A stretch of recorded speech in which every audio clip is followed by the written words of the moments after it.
Good morning बच्चों। कक्षा 3 की हिंदी व्याकरण पाठ 7 सर्वनाम, जिसके बारे में आप लोगों को पढ़ाने जा रही हूँ। तो सर्वनाम क्या होते हैं? सर्वनाम क्या होते हैं? संज्ञा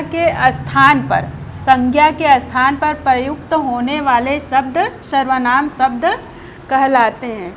संज्ञा क्या होता है? तो संज्ञा नाम होता है। संज्ञा के स्थान पे उसे उसने आप ये शब्द लगा के वो सर्वनाम शब्द हो जाता है।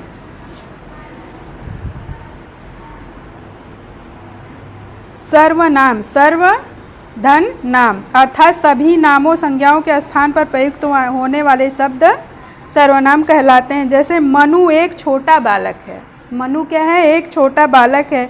मनु के पिताजी स्टेशन मास्टर हैं। मनु की माताजी घरेलू महिला हैं। मनु की एक बहन भी है। मनु अपनी बहन के साथ विद्यालय जाता है। उपर्युक्त वाक्यों में मनु क्या है? नाम है और वो संज्ञा है, तो संज्ञा का बार बार प्रयोग किया गया है। इससे वाक्य बेढंगे तथा गंदे लगते हैं।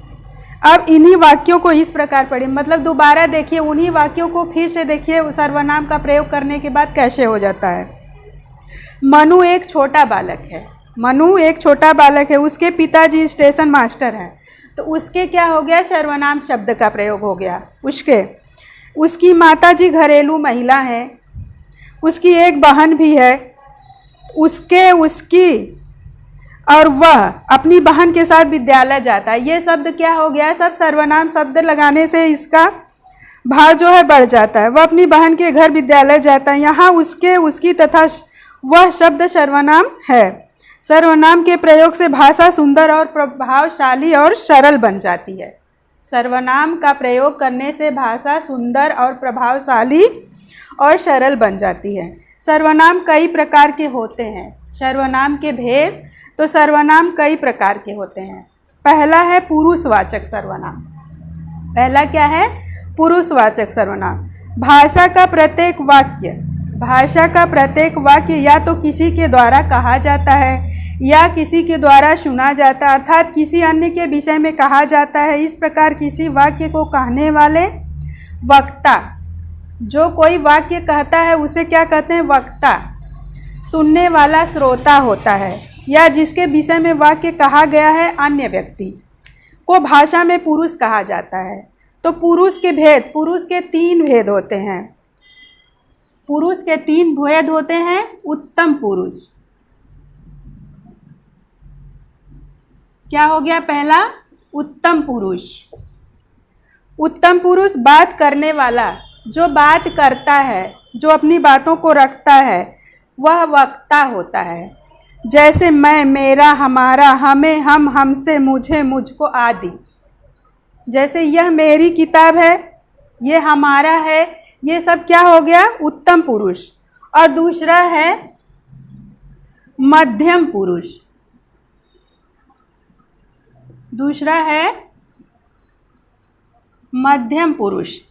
तो मध्यम पुरुष बात सुनने वाला श्रोता होता है। जो दूसरों की बातों को सुनता है वो श्रोता होता है। जैसे तू, तुम, तुम्हें, तुम्हारा, तुमको, आप, आपका, आपसे आदि। और तीसरा है अन्य पुरुष।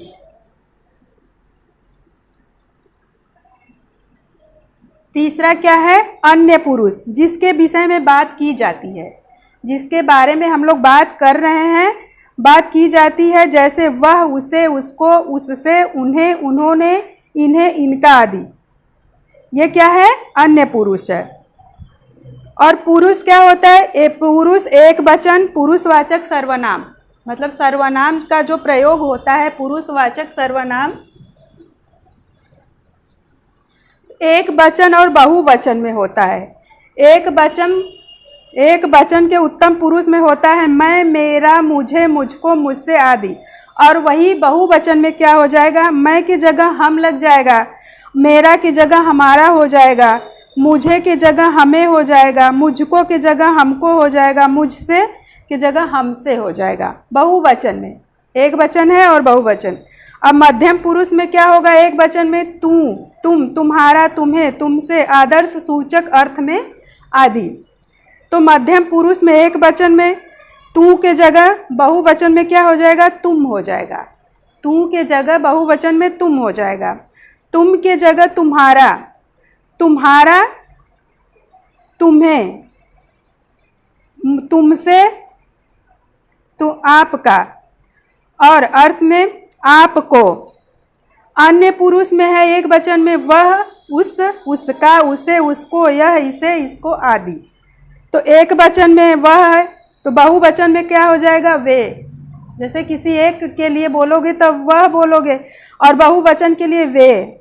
उसका उन, उसका उनका, उसे उन्हें, उसको उनको, यह ये, और इसे इन्हें, इसको इनको।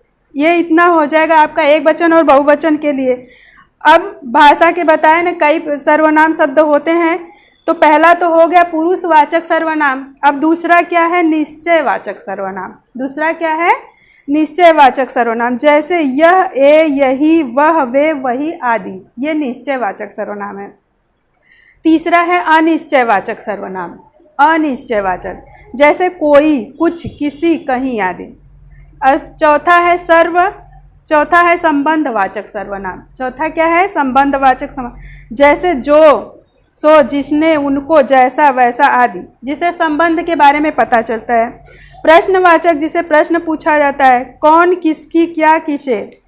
अनिजवाचक, जैसे अपनी, अपना, स्वयं, अपने आप, अपने के लिए प्रयोग होता है जो निजवाचक होता है, अपनी, अपना, स्वयं, अपने आदि।